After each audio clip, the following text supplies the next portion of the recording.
ధర్మం ఎంత సూక్ష్మంగా ఉంటుంది, కర్మఫలం ఎలా అనుభవించాల్సి వస్తుందంటే కుంతి ఉదాహరణ. కుంతి స్వయంగా వెళ్ళి ఏ మొహం పెట్టుకుని వెళ్ళిందో తెలియదండి. దయా దాక్షిణ్యం లేకుండా తనకి వివాహం కాదేమో, రాచరికంలో బయటపడిపోతుందేమో, 10 మందిలో అల్లరైపోతానేమో అని పుట్టిన బిడ్డని, ఇంకా కళ్ళు తెరవని బిడ్డని పాలు కావాలమ్మా అని అడగడం కూడా చేతకాని బిడ్డను నీటిపాలు చేసింది తల్లి. ఆవిడికి భగవంతుడు ఎంత కర్మ పెట్టాడు అంటే, నువ్వు పుట్టిన బిడ్డని ఏం ఆలోచించకుండా గంగపాలు చేసావు కదా, ఆ బిడ్డ దగ్గరికి వెళ్ళి నా 5 కొడుకుల్ని బతికించమని యాచించు అని రాశాడమ్మా. కర్మ అంటే అలా ఉంటుందమ్మా. కన్నరాయుభారంలో జరిగిందా లేదా? మనకి జరగదా? గ్రహస్థితి ఎంత విచిత్రంగా ఉంటుంది మనం గ్రహించం. కానీ ఎప్పుడో పాండవులు కూడా పుట్టన ముందు సూర్యవరప్రసాదం వల్ల కర్ణుడు పుడితే ఆలోచించకుండా దాసీది నేను పెంచుతానని చెప్పిందమ్మా. వద్దు, నువ్వు పెంచినా సరే బయటపడుతుందని ఇచ్చేసింది. ఇక్కడ దాసి ఉంది, ఆవిడ పెంచుతానని చెప్పింది. వద్దు, ఎలాగైనా బయటపడుతుంది, బతకనివ్వరం అవి రాజవంశాలు ఇవన్నీ. మళ్ళీ పరువు హత్య అంటాడు అవడం, అంతకంటే ఉంది అని ఏదో పెట్టి కొట్టుకొస్తుంటే అందులో బారేశారు. ఆ పెట్టెవడో తీశాడు కాబట్టి సరిపోయింది. తీకపోతే బాధ్యత లేదా? మంత్రజపం చేసేటప్పుడు తెలియదా దేవతలు వస్తారని? వచ్చారు, కన్నావు, అవి ఏవో పొరపాటు కావచ్చు, ఎలా వదిలేస్తావయ్యా?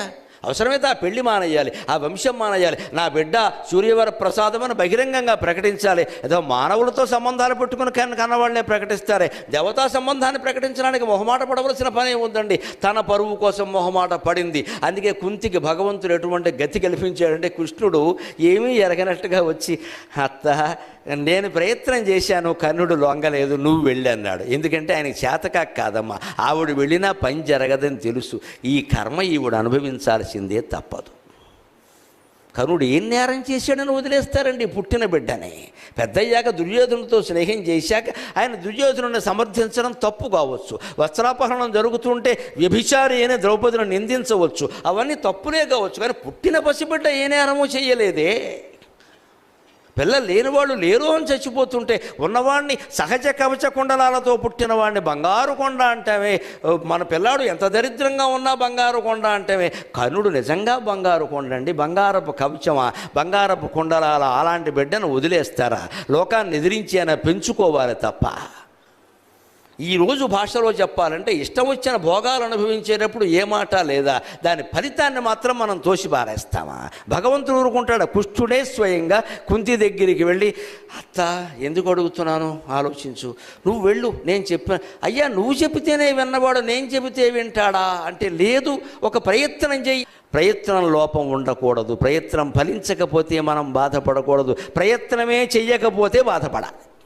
అందుకే వెళ్ళమంటే కుంతీదేవి ఏమైందంటే, గొట్టుముక్కల రామకృష్ణ గారని కాకినాడ దగ్గర పెద్దాళ్ళలో ఉండేవాడు, మహానుభావుడు, గొప్ప అవధాని. ఆయన కుంతి మీద గొప్ప కావ్యం రాశాడు, కుంతి మనోవేదనలన్నీ కూడా. ఆయన అంటాడు, కృష్ణ నాకిది యోగమా శిక్ష నాకు వేస్తున్నదంటే ఒక నవ్వు నవ్వాడు కృష్ణ పరమాత్మ. రాముడైతే స్పష్టంగా చెబుతాడు, కృష్ణుడు నవ్వుతాడు అంతే, అందులో 100 అర్థాలు ఉంటాయి. ఇది శిక్ష అంటే వెళ్ళవమ్మ, ఆ మాటలన్నీ ఎందుకు, శిక్ష మరి. వదిలేసిన కొడుకు దగ్గరికి, తానే నీటిలో బారేసిన కొడుకు దగ్గరికి వెళ్ళి ఏమడగాలి? వాణ్ణి బతకమని కాదు, వాడు మన పక్షానికి రమ్మని కాదు, రానంటే కనీసం పాండవులను చంపనని వాగ్దానం చేయి. ఎంత స్వార్థం, ఎంత స్వార్థం! ఏ తల్లి ఇలా ప్రవర్తించచ్చా? కనుడేం లోకుగా దొరికాడా? ఉన్న బిడ్డను నీటిలో పారేస్తావా? వాడేదో సొంతంగా ఎవరి దగ్గర చదువు నేర్చుకుని వాడేదో పరాక్రమం సంపాదించుకుంటే, ఆ పరాక్రమం అంతా పాండవులను చంపడం కోసమే అన్నట్టుగా వాడు ప్రతిజ్ఞ చేస్తే, ఆ ప్రతిజ్ఞ కూడా తప్పి నీకు పుత్రదానం చేయమంటావా? ఏమి స్వార్థం అండి ఇది! దీన్ని కూడా తట్టుకున్నాడు కర్ణుడు. అందుకని కర్ణుడు దానవీర సూరకర్ణ, నేను నమస్కారం చేస్తానమ్మా. మహోదాత్త మహా ఉదారంగా ప్రవర్తించారండి చాలా విషయాల్లో. అసలైన ధర్మం చర్చ వచ్చినప్పుడు, నేను ఎట్టి పరిస్థితుల్లో మంచో చెడ్డో ఏదైనా కానీ దుర్యోధనుడికి మాట ఇచ్చా, మాట కట్టుబడతానని చెప్పాడు. అందుకు మనం కర్ణుడిని మెచ్చుకోవలసింది. తల్లి వచ్చినా లొంగలేదు. కానీ కుంతి కర్మ ఎలా వచ్చింది అంటే, వదిలేసిన బిడ్డ దగ్గరికి వెళ్ళి బతుకున్న బిడ్డలకి ప్రాణభిక్ష పెట్టమని అడిగింది. ఇక్కడ ఇంకో ధర్మ సూక్ష్మం రహస్యం చెప్పి నేను సెలవు తీసుకుంటా. కృష్ణుడెందుకు కర్ణుడి దగ్గరికి వెళ్ళాడు? కృష్ణుడు ఏం పాపం చేయలేదే, కర్ణుడిని బతిమాలాల్సిన అవసరం ఏం లేదే. పైగా అక్కడ చాలామందికి లోకంలో ఉన్న దురభిప్రాయం ఏమిటంటే కృష్ణుడు కర్ణుడికి బాగా ఆఫర్లు ఇచ్చాట. ఆఫర్లు ఇస్తాడు దేవుడు. మరి మాటలు విచిత్ర ఆఫర్లు ఇచ్చాట. ఎందుకంటే పాండవులు గెలవాలి అంటే కర్ణుడు ఉండగా గెలవలేట. అందుకని కర్ణుడిని ఇక్కడికి లాగాలట. లాగి గెలిపి ఇన్ని ఆఫర్లు ఇచ్చి వ్యాపారాలు చేసుకునేవాడు ఆ దేవుడు అంటే. ఒక్క చేత్తో ఆయన గెలిపించలేడా? స్పష్టంగా రాయబారంలో విశ్వరూపం చూపించిన మనిషి, భగవద్గీతలో విశ్వరూపం చూపించిన మనిషి. మట్టి తిన్నావుట కదరా అన్నయ్య చెబుతున్నాడంటే తల్లికి విశ్వరూపం చూపించిన మనిషి. దుర్యోధనుడికి కర్ణుడికి విశ్వరూపం చూపించలేడండి. అమాయకత్వపు మాటలు ఇవన్నీ. కర్ణరాయబారానికి కృష్ణుడు వెళ్ళడంలో ఒకే ఒక్క కారణం లోపల ఉందమ్మా. కర్ణుడు గనక యువతల పక్షానికి వస్తే దుర్యోధనుడు యుద్ధం చెయ్యడు. అది కృష్ణుని యొక్క సంకల్పం. కృష్ణ పరమాత్మను తప్పుపట్టవలసిన అవసరమే లేదు. అక్కడ భగవంతుడు ఎప్పుడూ తప్పు చేయడు. ఆయన వ్యూహం, ఆయన ఆలోచన ఏమిటంటే జరుగుతుందో జరగదో. కర్ణుడు యువతలకి లాగేస్తే యుద్ధం ఆగిపోతుంది. 20 లక్షల మంది ఎందుకు చచ్చిపోవాలి? అంత యుద్ధం ఎందుకు జరిగిందండి? అంత అవసరం ఏమిటండి? ఈ యుద్ధాన్ని ఆపడానికి పరమాత్మ చిత్తశుద్ధిగా ప్రయత్నం చేశాడు. శాంతి కాముకుడు ఎవరైనా ఉంటే శ్రీకృష్ణ పరమాత్మ మాత్రమే. అపార్థం చేసుకోకుండా దయచేసి. నోబెల్ శాంతి బహుమతి మొట్టమొదటి బహుమతి కృష్ణ పరమాత్మకి ఇవ్వాలి. ఆయన యుద్ధప్రియుడు అంటారు. పైగా వీళ్ళందరినీ చంపడం కోసం ఆయన అవతరించాడు. చంపడం కోసం భగవంతుడు పుట్టడం ఏంటండి? అర్థం లేని మాట. ధర్మాన్ని రక్షించాలి, అధర్మాన్ని శిక్షించాలంటే యుద్ధం తప్పదు కాబట్టి చేశాడు. కానీ మనుషులను చంపడం కోసం దేవుడు పుడతాడా? మనుషులను పుట్టించింది ఆయనే కదా, చంపుకుంటాడా? అదేం మాట? తెలియకుండా మాట్లాడాలి ఇవన్నీ. మూల గ్రంథం చదివితే కృష్ణ పరమాత్మ హృదయం అర్థమై ఏడుస్తామమ్మా. నేను రోజు సంధ్యావందనం కంటే ఎక్కువగా కృష్ణ పరమాత్మ ఫోటో ఉంది, పద్యం ఎందుకు పాడతానంటే ఎంత ప్రేమికుడివి, ఎంత ప్రేమికుడివి, నిన్ను లోకమెంత అపార్థం చేసుకుందయ్యా. నా గొంతు బాగున్నంత వరకు నీ గురించి నేను ప్రకటిస్తానయ్యా అని చెప్పాను నేను.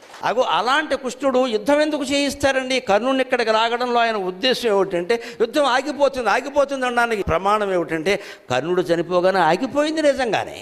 17వ రోజు యుద్ధంలో కర్ణుడు చనిపోగానే 18వ రోజు శల్యుడిని పిలిచి పట్టాభిషేకం ఎందుకు చేశాడో తెలుసా? అది అనవసరపు మాట. శల్యుడు గెలుస్తాడా? దాని గురించే ఒక మాట ఉంది.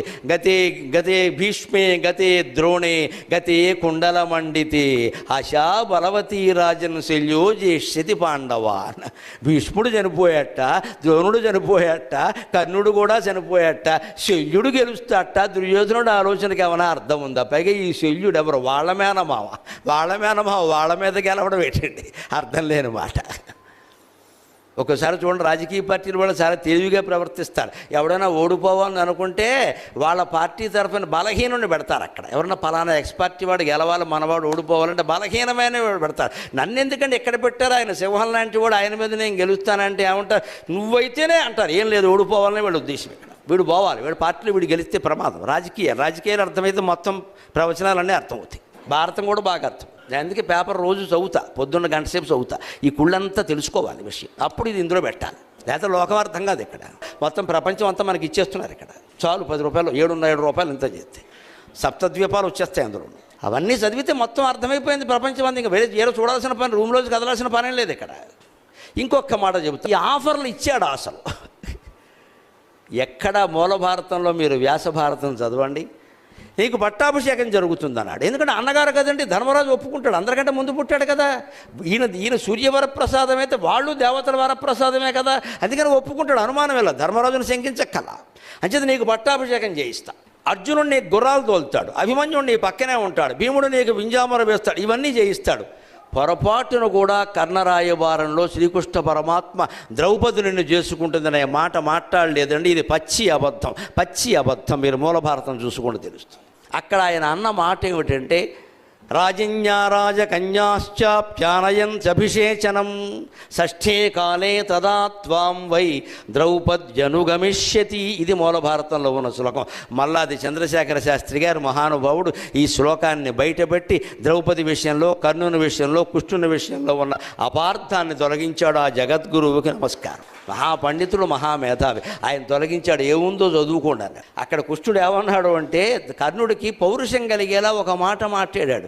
ఎందుకంటే కర్ణుడిని స్వయంవర సమయంలో ద్రౌపదీదేవి అవమానించింది. ఈవిడేం తక్కువది కదా, ఆవిడ పూర్తిగా మంచిది అనుకోకండి. పూర్తిగా మంచిది అయితే స్వర్గారోహణ పర్వంలో నరకానికి వెళ్ళదు. ఓ 2 రోజులు ఉంచారు ఆవిడ అక్కడ, 2 days రిమాండ్లో పెట్టారు. కొన్ని తప్పులు ఉన్నాయి. ఏమిటంటే స్వయంవరం అని ప్రకటించాక ఎవరు వరం చేస్తే, ఎవరు పందెంలో నెగ్గితే వాళ్ళని చేసుకోవాలో వద్దా, నీకు ఇష్టం లేకపోతే అక్కడ నిలబడకు. మీ నాన్న ప్రకటించాడు, నువ్వు అక్కడ నిలబడ్డా అంటే యూ షుడ్ ఒబే.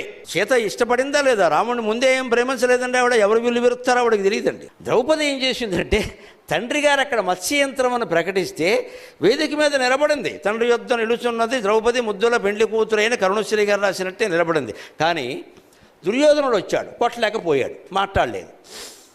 ఇంకెవరో వచ్చారు, కొట్టలేకపోయారు, శల్యుడు వచ్చాడు విచిత్రంగా. అదేం సంబంధము? ముసలాడికి దసరా పండగ. మామూలు వాళ్ళు రాలేదండి, పెద్ద పెద్ద వాళ్ళు, 80 ఏళ్ళ వాళ్ళు, 70 ఏళ్ళ వాళ్ళు, రిటైర్ అయిపోయి ఎక్స్టెన్షన్ సర్వీస్ మీద కొనసాగుతున్న వాళ్ళు అందరూ వచ్చారు ఇక్కడికి. అవన్నీ చూసింది ఆవిడేం అనలా. కర్ణుడు లేచాడు, మత్స్యయంత్ర భేదనం కోసం వచ్చాడు. ఆశ్చర్యకరంగా, నువ్వు చేసినా సరే నేను నిన్ను పెళ్లి చేసుకోనేదండి, నన్ను మన్నింతుడుగాక, కులాన్నే అవమానించిందండి. ద్రౌపది మరీ మంచిది ఏం కాదండి, కొంతవరకు మంచిది అంతే. ఆవిడ అహంకారాలు ఆవిడకున్నాయి. నువ్వు సూత కులంలో పుట్టావు కాబట్టి నువ్వు చేసినా నేను చేసుకోను. ఈ హక్కు ఈవిడికి ఎవరికి ఇచ్చారండి? నువ్వు ఎందుకు నిలబడ్డావు అక్కడ?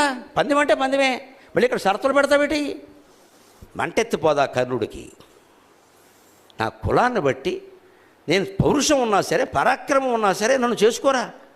ఇంత అవమానమా? ఆ కులంలో పుట్టిన నా తప్ప? ఇవాళ కులాల పేరు మీద అవమానం జరుగుతుంటే వాళ్ళు బలహీన వర్గాల వాళ్ళు ఏ బాధపడుతున్నారో ఆ బాధని కర్ణుడు పాత్ర రూపంలో భారతం వ్యక్తం చేసింది. భారతీయ సంస్కృతికి నమస్కారం. ఎవ్వరికి అవమానం, ఎవరి బాధ అయినా మనం అర్థం చేసుకోవాల్సింది. కులం పేరు మీద ఎలా తిడతామమ్మా? వాడు గుణం పేరు మీద అనండి, నువ్వు అబద్ధాలు ఆడుతున్నావు అనండి, నువ్వు మోసకారివి అనండి, ఫలానా కులంలో పుట్టావని ఎలా తిడతావు? వాడు ఏమైనా అప్లికేషన్ పెట్టుకుని పుట్టాడా? నాకు అర్థం కాదు.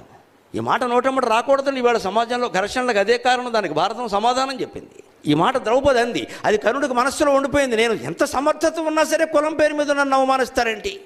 ఆ అవమాన భారాన్ని పోగొట్టడానికి కృష్ణుడు ఏం వ్యూహం పన్నాడు అంటే, సంసారపక్షంగా సమస్యల్ని పరిష్కారం చేసే మహానుభావుడు కాబట్టి 16,000 మందితో చేసిన సంసారం అనుభవం ఉంది కాబట్టి ఏమన్నాడంటే, ఏ ద్రౌపది నిన్ను కులం పేరు మీద అవమానించిందో ఆ ద్రౌపది ఇతర రాజకన్యలతో పాటుగా నీ ఊరేగింపులో పాల్గొని నీకు హారతి ఇస్తుందయ్యా అని చెప్పాడు. ఇది కృష్ణుడు అన్నాం. రాజన్య రాజకన్యాశ్చాప్యానయన్ అభిషేచనం. మహారాజులు రాజకన్యలో కూడా నీకు అభిషేకం జరుగుతుంటే వెనకాల వస్తారు కదా, అభిషేకము నీళ్లు కలశాలు పట్టుకుంటారు కదా, స్వాగతం చెబుతారు కదా. అప్పుడేమిటి? షష్ఠే కాలే తదాత్వం వై.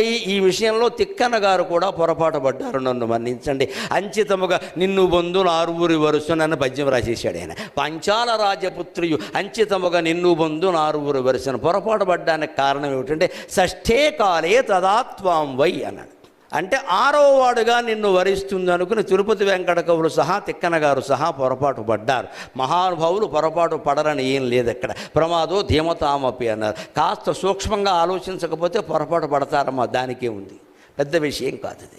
నేను ఖాండవ వనదహనం గురించి మాట్లాడుతూ అక్కడ తక్షకుడు తల్లి కొడుకు, తక్షకుడు ఆయన తల్లి ఉన్నారు, లేరు ఆ తక్షకుడు భార్య తక్షకుడు కొడుకు ఉన్నారు. అక్కడ మాట పొరపాటు ఎవరికైనా వస్తుంది, దానికి పోలీస్ కేసు పెట్టేస్తే అలాగా మాట పొరపాటు అంతకంటే. అలాగా తిక్కన గారు కూడా సరిగ్గా చూడలేదు. షష్ఠే కాలే తదాత్వం అనగానే అన్ని ఆఫర్లు ఇచ్చాడు కదా, దాంతోపాటు ఇది అని ఉంటాడులే అని అంచితముగా నిన్ను పొందున 6 వరుసను దానికి ఇంకా తిరుపతి వెంకట కవులు రెచ్చిపోయి వాళ్ళకి నాటకం కావాలి కదా.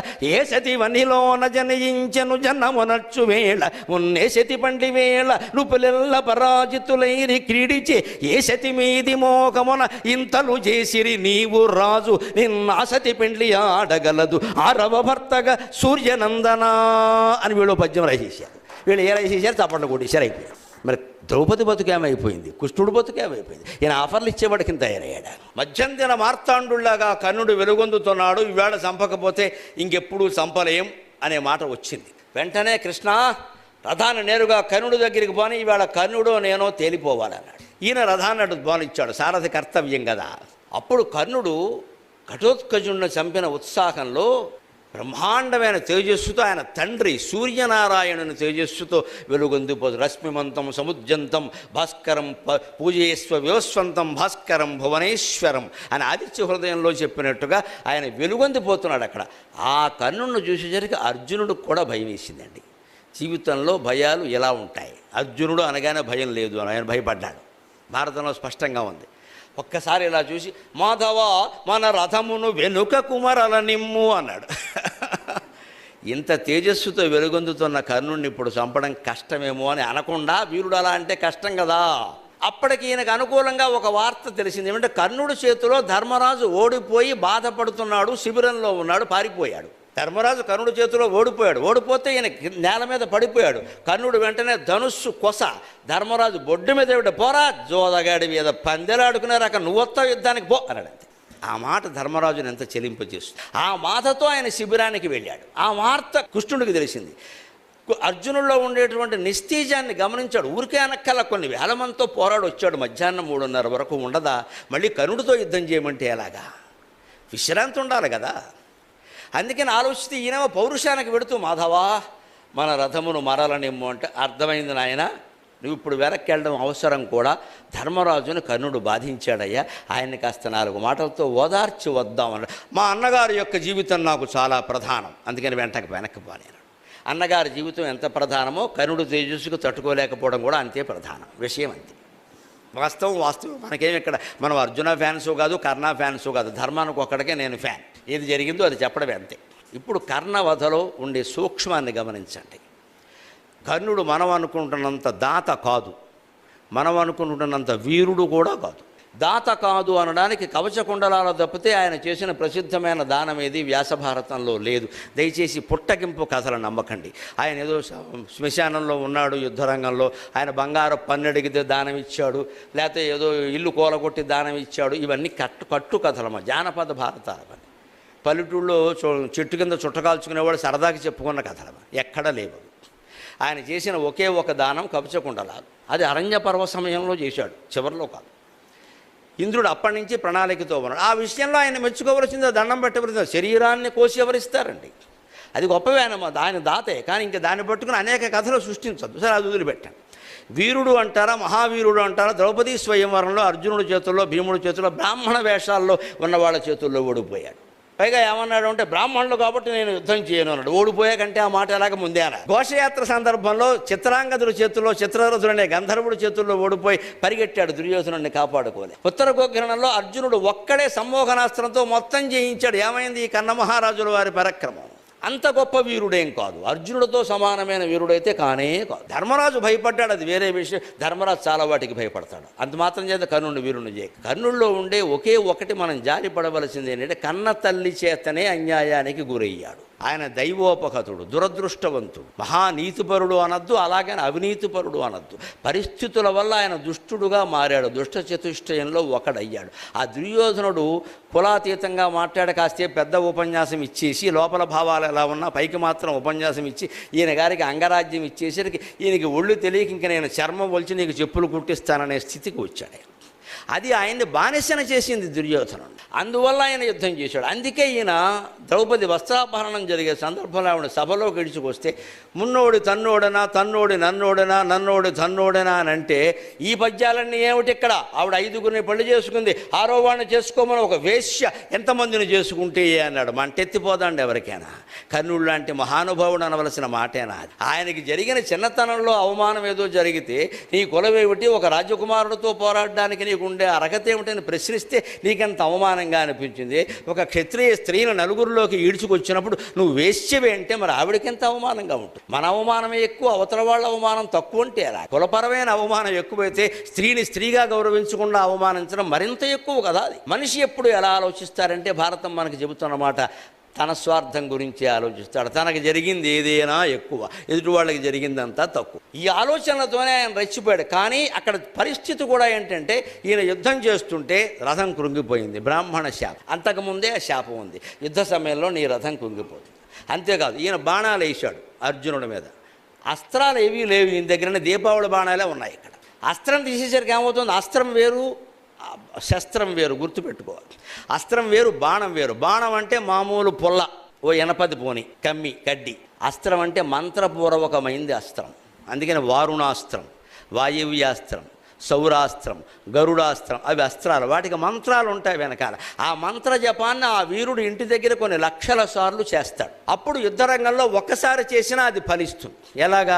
10వ తరగతి విద్యార్థి ఏడాదంతా ప్రశ్నలకు జవాబులు కంఠస్థం చేస్తాడు. పరీక్షలో ఒక్కసారి గుర్తు చేసుకుంటే వస్తుందో లేదా. పరీక్షలో కూడా 60 సార్లు చదవడం మొదలు పెడితే టైం అయిపోయింది, బయటికి పోమంట. మనం అభ్యాసం చేస్తే అక్కడ ఒక్కసారి గుర్తు వస్తుంది కదా. అలా మంత్రజపం కూడా కోట్లు కోట్లు కోట్లు రోజు చేస్తే యుద్ధరంగంలో అవసరమైన క్షణంలో ఒక్కసారికే అది ఫలిస్తుంది. అలా ఫలించింది. అలాంటి మంత్రజపాలు చేశాడు. కానీ దురదృష్టం వల్ల, పరశురాముడి శాపం వల్ల, బ్రాహ్మణుడి శాపం వల్ల, ఇతరుల శాపాల వల్ల, రకరకాల దురదృష్టకర ఘట్టాల వల్ల ఈయనకి మంత్రాలు ఏవి గుర్తు రావట్లా. పైగా కర్ణుల్లో ఒక ప్రధానమైన లోపం, అభిమన్యుడిలాగే ఆయనకి దైవం మీద పరిపూర్ణ విశ్వాసం లేదు. కృష్ణ పరమాత్మ కాదు, ఏ దేవుణ్ణి ఆయన ప్రత్యేకించి ఆరాధించినట్టుగా మనకు కనపడదు. ఇంకా అంతో ఎంతో దుర్యోధనుడికైనా ఉందేమో కానీ ఈయన కారేది తక్కువ. ఈయనకి ఎంతసేపు పౌరుషమే. అందుకే దైవోపహతుడు. అందుకే మంత్రాలు గుర్తు రాకపోతే వ్యాసభారతంలో శల్యుడితో అంటాడు, నాకు అస్త్రాలు వస్తున్నాయి, మంత్రాలు గుర్తు రావట్లేదు, స్ఫురించట్లేదు అంటాడు. వెంటనే శల్యుడు ఏమంటాడో తెలుసా? ఆశ్చర్యకరమైన మాట చెబుతాడు, మనం అందరం నేర్చుకోవాలి. బాణం తీస్తున్నానయ్యా, ఇది నాగాస్త్రం లేదా గరుడాస్త్రం, నాకు మంత్రం గుర్తు రావట్లేదు అంటే స్ఫురించట్లేదు అంటారు సంస్కృతం. వెంటనే శల్యుడు విచిత్రమైన మాట చెబుతాడు వ్యాసభారతంలో, నీకెందుకు స్ఫురిస్తుంది కర్ణ? స్ఫురణ అంటే ఏమనుకుంటున్నావు? అవధానాలు చేసిన వాళ్ళని అడుగు, స్ఫురణ అంటే ఏమిటో చెప్తారు. అవధానాల్లో మాకు సమస్యలు ఇస్తారు, దత్తపదులు ఇస్తారు, స్ఫురించాలమ్మా, అది మా చేతుల్లో లేదు, సరస్వతీదేవి చేతుల్లో ఉంది, అది దైవానుగ్రహం. అంటే సమస్యకి సమాధానం స్ఫురించాలి బుర్రలో, స్ఫురించకపోతే మేము ఏం చేయాలి? అప్పటికప్పుడు పద్యం అనడం, దాన్ని ఏదో కాస్త నేర్పుగా అనడం, అది మా చేతుల్లో ఉంటుంది, ఆ పనికి మేము చాలు. కానీ ఆ సమస్యకి సమాధానం స్ఫురించడం ఉందే, అది అమ్మవారి దయ. దానికి మేము భగవద్ ఆరాధన చేయవలసిందే. సరస్వతి ఆరాధన చేయకుండా లోకంలో ఎవడూ మాట్లాడలేడు, అవధానం చేయలేడు, ఏమి చేయలేడు. సరస్వతి అవగాహన ఆరాధన చేయాల్సిందే, ఆవిడ అనుగ్రహం పొందాల్సిందే. అమ్మవారి దయ ఉండబట్టే మేము సహస్రావధానాలు, 325 అష్టావధానాలు, 10 శతావధానాలు, ఒక సహస్రావధానం చేసామంటే కేవలం సరస్వతి మాత దయ. ఆ దయ ఎలా ఉంటుందో శల్య పర్వంలో వ్యాసుడు చెబుతున్నాడు. స్ఫురణ అంటే ఏమనుకుంటున్నావయ్యా కర్ణ? స్ఫురణానామ పుమాన్ రూప నీల నీరద విగ్రహ, స్ఫురణానామ పుమాన్ రూప నీల నీరద విగ్రహ స అర్జునస్య రథకుంబరే స్థిత. స్ఫురణ అంటే దేవుడయ్యా, అది మగవాడయ్యా, అది నీలమేఘశ్యాముడయ్యా. ఆ నీలమేఘశ్యాముడు అర్జునుడి రథం మీద ఉంటే నీకెందుకు స్ఫురిస్తుందయ్యా పని లేక అన్నాడు. అంచేత మనం జీవితంలో ఎంత కృషి చేసినా, ఎంత పరిశ్రమ చేసినా మనస్సులో భగవత్స్మరణ లేకపోతే ఆ పని ఫలించదు, సందేహం లేదు. దైవానుగ్రహం వల్లనే పనులు ఫలిస్తాయి, కానీ మన కృషి మనం చెయ్యాలి. ఈ కృషి నువ్వు చేశావు కానీ దైవభక్తి నీకు లేదయ్యా. అర్జునుడు దైవభక్తుడు, భగవద్గీత చెబుతుంటే మోకాళ్ళ మీద కూర్చుని విన్నాడయ్యా, నువ్వైతే వింటావా? సెలవు పెట్టి పారిపోతావు అక్కడి నుంచి. ఆ దైవభక్తి లేని చోట ఏదీ నిలబడదయ్యా అని శల్యుడు చెప్పాడు. అది లేకపోవడం కర్ణుల్లో ప్రధానమైన లోపం. ఇంకో మాట లౌకికంగా ఆలోచించండి. రథం కృంగిపోయింది కింద, అది శాపం. ఆయన ఏమన్నాడు అంటే, నీ రథం ఎన్నిసార్లు నువ్వు తీసినా కృంగిపోతుంది అన్నాడు. తీశాడు, కృంగింది, తీశాడు, కృంగింది. 25 సార్లు అయ్యాక వేశాడు అర్జునుడు బాణం. ఇంకేం చేయమంటారు? 3 రోజులు కూర్చోమంటారు అక్కడ? అది జరగదు, అది ఇంకా శాపమే అది. అందుకనేనా బావా రథం కృంగిపోయింది, బయటికి తీసుకుంటున్నాడు, ఇప్పుడు చదివితే చంపితే రేపు మీడియా వాళ్ళు మొత్తం హెడ్డింగ్ పెట్టి రాసేస్తారు. అందులో నాకు ప్రధాన శత్రువు, నేను భీష్ముడిని చంపకపోయినా పర్వాలేదు, ద్రోణుడిని చంపకపోయినా పర్వాలేదు, కర్ణుడిని చంపలేకపోతే అర్జునుడు పౌరుషం ఏమిటి అంటారు. అంటే ఊరుకోవయ్యా అని మోకాల మీద గిల్లి ద్రౌపదీ వస్త్రాపహరణం అప్పుడు ఆయన అన్న మాటలన్నీ శేషపద్యం పాడి 6:30 శృతిలో హార్మనీ వాయించి రెచ్చగొట్టి పారేశాడు. ఆ ఊపులో అర్జునుడు వేశాడు. ఇంత చేస్తే అర్జునుడు వేసిన బాణం నాగాస్త్రం కాదు, గరుడాస్త్రం కాదు, నారాయణాస్త్రం కాదమ్మా, అది కేవలం మామూలు బాణం. మామూలు బాణానికే కర్ణుడు వెళ్ళిపోయాడు. ఇది దైవానుగ్రహం వెనకాల ఉంటే పూచిక పుల్ల చాలు. ఆ దైవంబును నమ్మిన గోదావరి కూడా ఈత కొలనైపోవున్. సాగరఘోష కావ్యంలో నేను రాసిన పద్యం. ఆ దైవంబును నమ్మిన గోదావరి కూడా ఈత కొలనైపోవున్. ఆ దైవంబును నమ్మిన గోదావరి కోడ ఈత కొలనైపోవున్. నీదైన చిత్తశుద్ధికి పదాక్రాంతంబగును ప్రపంచం వెల్లన్.